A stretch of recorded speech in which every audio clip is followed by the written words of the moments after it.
So good morning again, everyone. It is a joy again to be here with you. I have a whole bunch of stuff in front of me, and I will try to summarize all of it concisely and as clearly as I can. Please try to be patient with me. My job today is to take us through what ESGM is doing, and when I say today, I don't mean like literally today. I mean in recent days. What are we up to currently? And what are we looking to do moving forward? But I'm not really going to focus too much on that. We're going to talk about that a little bit more.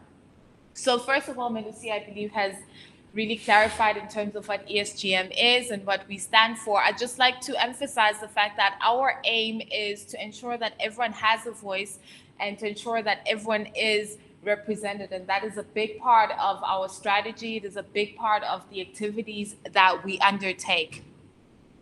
So what exactly is it that we are doing now? We have two main goals. The first is to promote the constitutional rights of the LGBTQ people in Eswatini on a legal level, which is to have the High Court recognize that there is such a thing as LGBTQ people and to ensure that we are protected legally. It is actually put within the Constitution that, oh, hey, there's a diverse spectrum of sexuality and there is a lot of discrimination that this group of people actually faces, and they deserve protection as a result of that. We are denied our right to assembly, our right to association, and really just our right to expression. How can you express yourself when you don't even exist? So the second goal is to seek a court order and to set aside a review. Currently, we have been trying to register ESGM, but we have been denied the opportunity to register. So currently, the idea is to appeal that case and to fight it and really just set a precedent for the entire LGBTQ movement to have an LGBTQ organization registered and its mandate be openly fighting for the rights of LGBTQ people. But I'm not going to spend too much time on that because I believe that is what we are going to be strategizing about throughout the day today. I am going to focus on the first aspect of what we're doing, which is the promoting the constitutional rights of LGBTQ people. Now, towards this, we have decided to capacitate Eswatini allies and activists with the tools to grow community support. Essentially, what it comes down to is that we recognize that it is not only a legal battle, but it is in fact a social battle, and we cannot win it on our own. But before we can send our people out there to give out their voice, we need to ensure that we have a unified voice, which means we need to understand what is exactly going on in the ground, and the people need to understand what we stand for, what we want. So everyone is in complete understanding. We all are standing together in solidarity and saying, this is what we want, this is why we want it, and we are not willing to back down as a result of that. And towards that, we have gathered a number of activists and allies to discuss the priority areas. As much as we would love to talk about every single issue that affects LGBTQ people, we cannot, as a result of resources, as a result of backlash, a result of really just capacity, just a whole bunch of factors are preventing us from being able to do the full work that we would like to do. So at this particular point in time, we believe we would like to get started on the priority areas. But as Melusi really talked about, the fact that we cannot define what those priority areas are, we need our people to tell us, this is what is important to us, so that they know that they have a voice and so that everyone has a full understanding of what exactly it is we are standing for. So towards that, we have so far this beautiful booklet. I'm going to hold that up to the camera. Wait. Okay, good. So we have this beautiful booklet, and I believe some of you have it in front of you as well, which is titled, Are We Doing All Right? Where we basically did a study to ascertain the rates of violence, the mental health capacity, mental health state of our people, and their access to health care services that will help them deal with that. So the booklet is really filled with so much information, statistical information, that I was super surprised to find. I was just like, wait, how did I not know this? Guys, I thought I knew everything. That was very humbling for me. but it is really quite informative, and particularly one of the recommendations that was made, which is that the academics and researchers. Oh, by the way, this book was created in collaboration with a whole bunch of members from the various existing community organizations. So our very own Melusi Smelane, Tutu Magagula, Cindy Mate, and Sanele Sibia. So this really was a collaborative effort. It is really beautifully done. I believe it really just achieved the purpose it had set out to do. And one of the recommendations that came up was that it is important to work with CSOs in order to establish research priorities. Now, this was done prior to everything that we have done to help you guys recognize that what we are doing is not just to put together a piece of paper and say we've done it. We actually do take the recommendations, we actually do take the findings into consideration, and we do move forward as a result of that.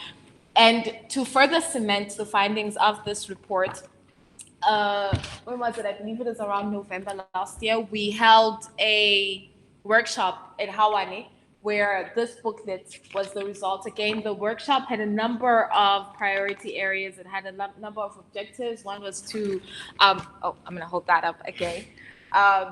One of these objectives was to capacitate our community people and train them so that when they go out and raise awareness for the LGBTQ people within the community and within the general population, there is information behind it. You know, they're well trained, they know what to say, they know how to say it, and they know to whom to say it, because that's just as important. And as a result of that, this policy brief came out, and to further cement what had already been done, because our purpose again is to build onto what has been done. It is not to simply repeat what has already been done. And I mean, I believe that's redundant. So we have really just built on top of it and taken the statistical information that has been found in this booklet and filled it with the experiences. So if you open the book, you'll find that there are quite a few people who share their own personal stories where they detail experiences of discrimination, violation, harassment, mental health issues, etc. So basically, every finding that you find here, you're going to have a follow-up personal experience, because the percentages are not just numbers. These are people at the end of the day. These are people with lived experiences. So again, to continue with our capacitating efforts, we are currently working on another project where we have conducted a study to now ascertain the priority areas on the ground. And this involved us. This is primarily based on social. Oh, wait, no, I didn't explain that well. We tried to give it a more holistic approach. So we looked at the social, legal, economic, and health factors. We combined everything and we said, okay, you guys tell us what is important to you, what is happening on the ground in every area of your life. We cannot isolate and say, oh, your social issues are separate from your economic issues. They are not. You know, if you are discriminated at home and you don't have a job, these two factors are going to impact your quality of life and your ability to actually be happy. So we wanted to really understand what was going on at a local and individual level. And what we have done towards that is we hosted a number of focus group discussions, which were very successful in all 4 regions of the country. And we really just learned so much. We came up with a number of recommendations. We learned a few new priority areas we had not considered before. I would say that it has been incredibly successful, but unfortunately we have had to pause that project as a result of the current pandemic. It has minimized our ability to move around, so we had to pause it for a little bit, and then we subsequently swapped to an online survey where we asked our people. But then we came across one of the findings that we found, which is that economically many of our people are unable to access the internet in order to complete the survey. So we were unable to reach as many people as we would have liked to reach, but we did reach quite a few, and we really did find quite a few findings, and a policy brief and a strategic, what would I say, plan is going to come out as a result of this project as well. So it really is quite amazing. Oh, but before I continue, oh, this is exciting. So we're in June, right? Which happy Pride Month, by the way. So this is super exciting. Even though this month, again, because of the current pandemic, we have had to pause our efforts. We have not completely stopped. I am going to talk a little bit more about that a little bit later.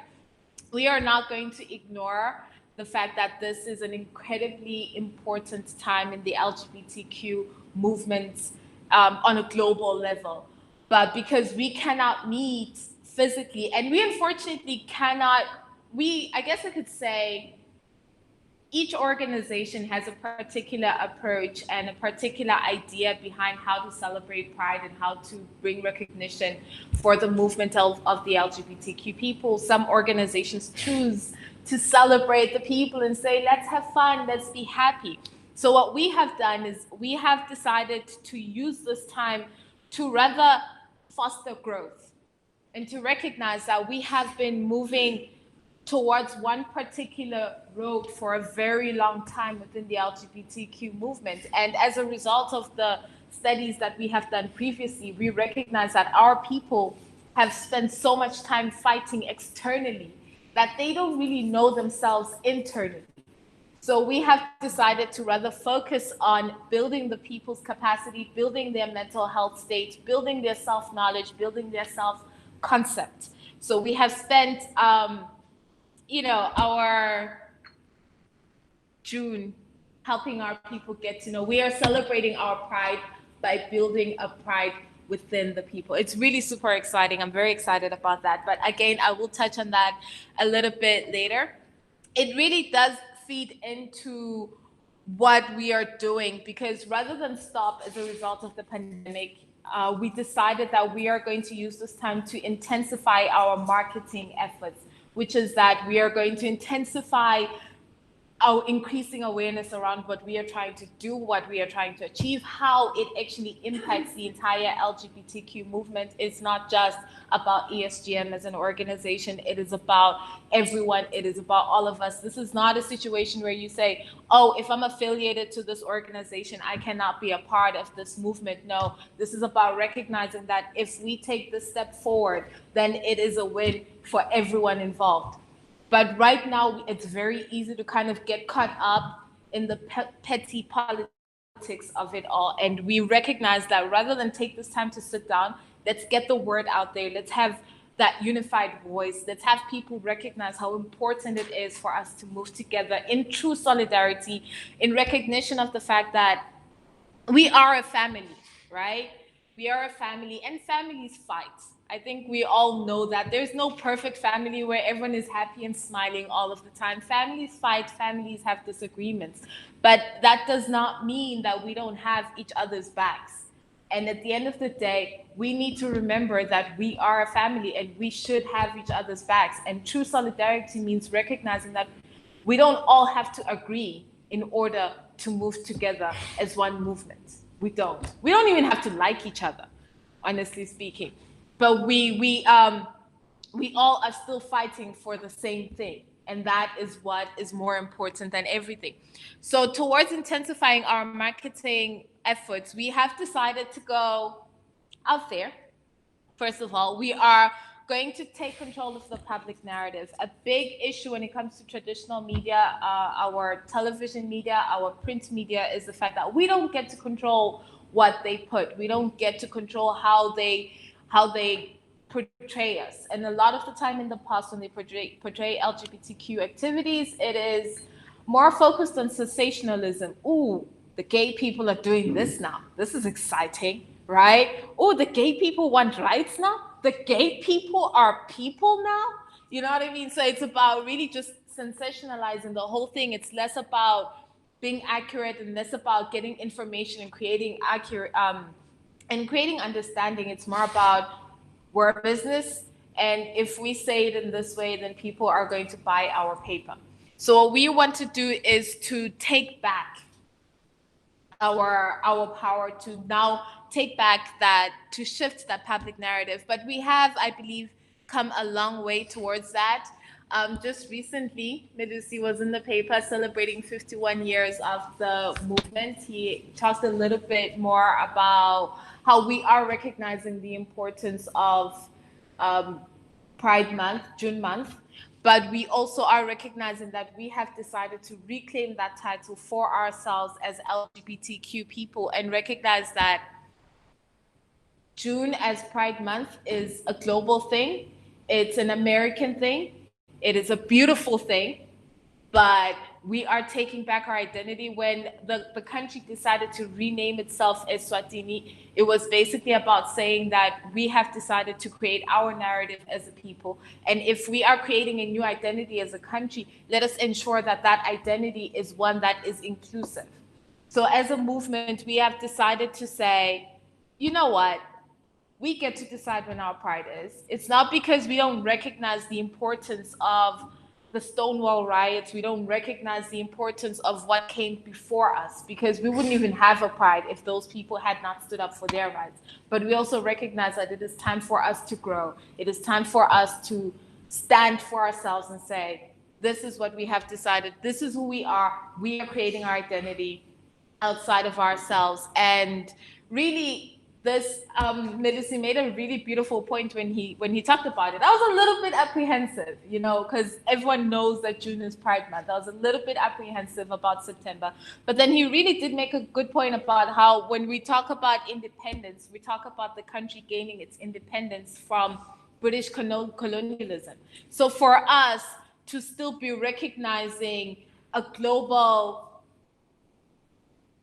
celebration of LGBTQ pride within the country is in itself sort of still perpetuating someone else's narrative of who we are.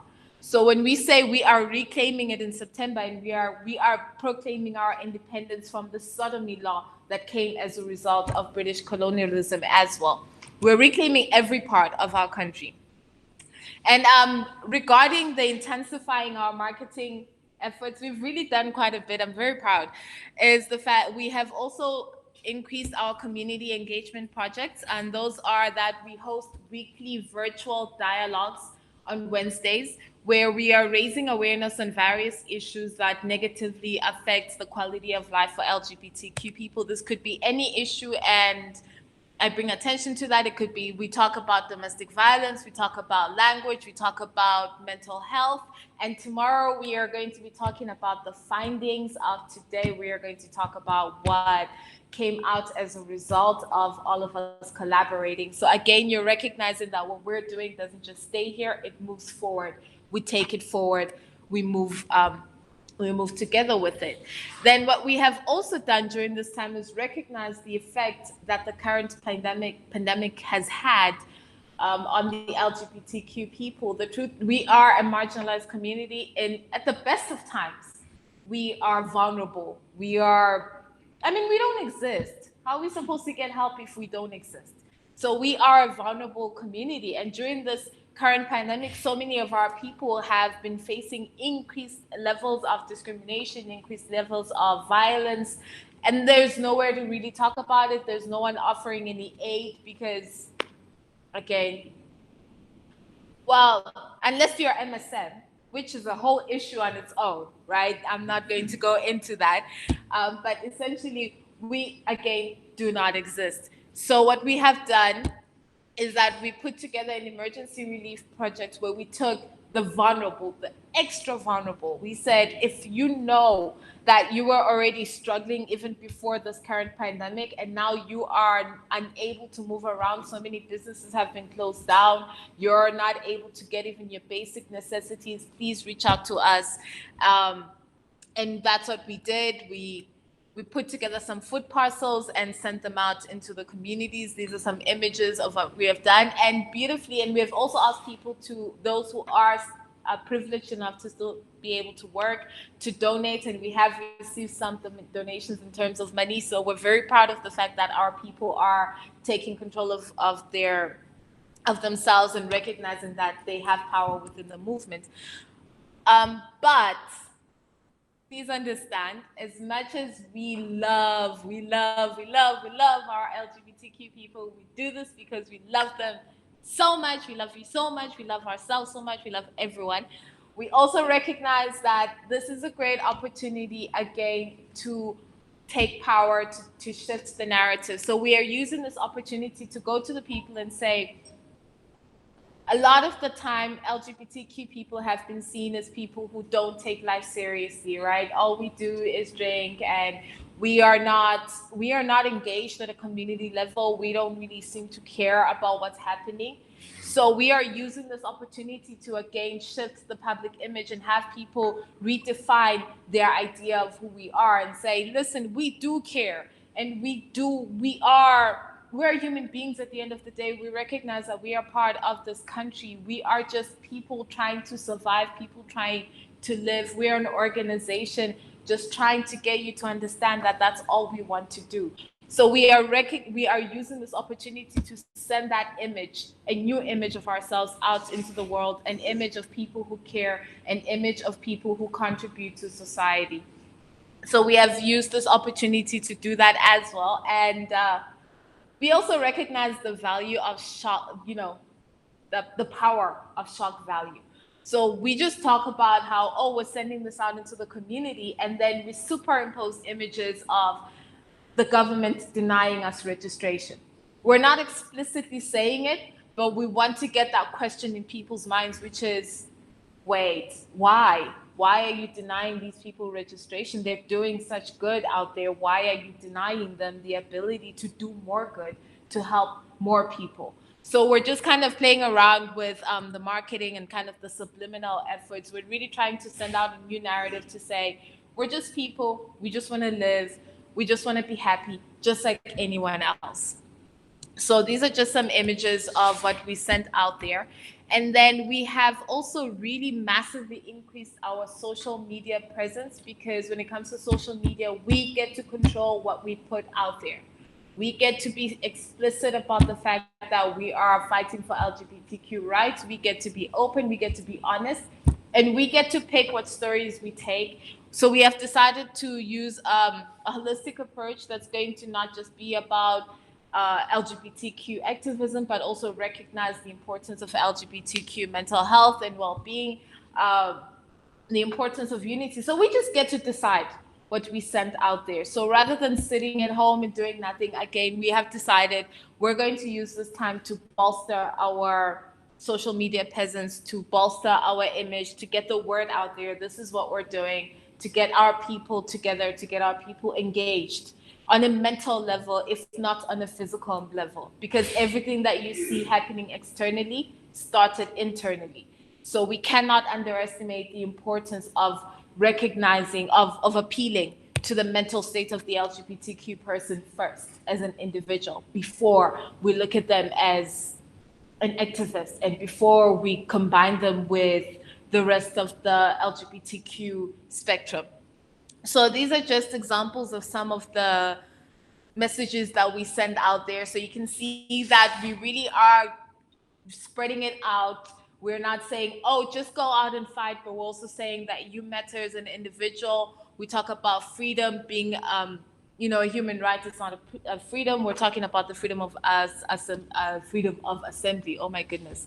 And then we also at the bottom, now we're talking about your mental health and well-being. We recognize a lot of the negative mental health effects of discrimination and stigma that we face within this community. So we're using that to say, listen, you are not going to be perfect. You have had a lot of difficult times in your life, and it is going to affect your ability to live a healthy life. It is going to affect your ability to navigate daily life, and sometimes you're not going to act the way that everyone else does. People who have had that kind of supportive environment, who have grown up in that supportive environment, you have had a harder time than so many people out there, and we recognize that. We are not judging you for that. It is okay, and we are here for you. Above all else, like I said, we are a family.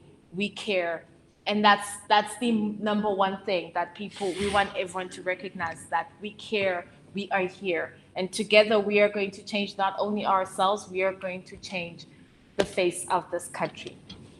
So yeah, that is really what we are trying to do, that we have done so far. I think I have covered to the best of my abilities. If I have left anything else, I am here with my team, my amazing team. I love them all so much, and I know that they've got my back too. So if I forget something, they're going to share it with you. But otherwise, that is the end of my presentation today. That is what ESGM is doing currently.